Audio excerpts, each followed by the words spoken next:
lahat. Isang pagbati ko ang inaabot ng Monumento Family Cultural Office Legal Center sa pagdating pagtulungan sa pagpusa ng St. Christopher. Muna kayo pala, congratulations po para sa napakagandang activity na ito at we-wish ko kayo lahat ng magandang hapon po sa kanya.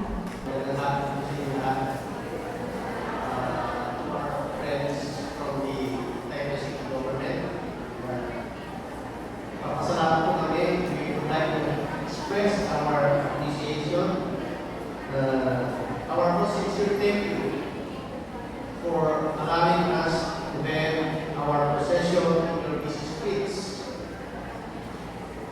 In doing so, you have afforded us an opportunity to practice our faith.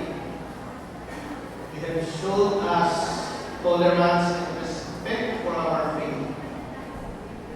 It might seem like a simple thing to say, but in some cases, we do not even have the liberty to even speak of our faith.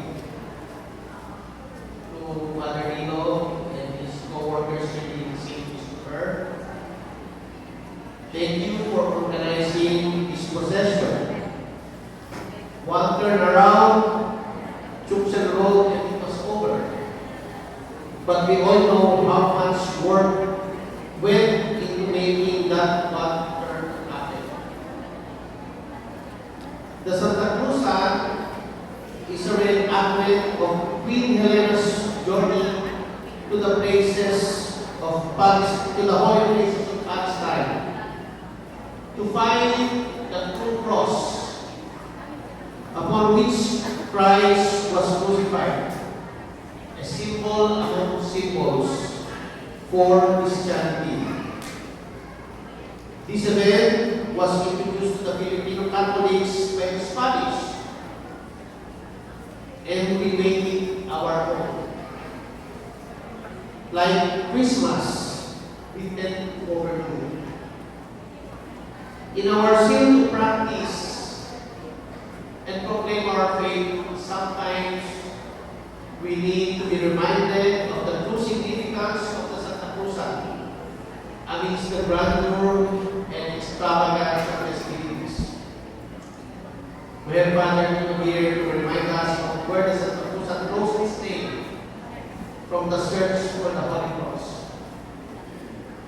In her search for the true cross, the Holy Cross, the story of Saint Helena beckons those who believe to do their own searching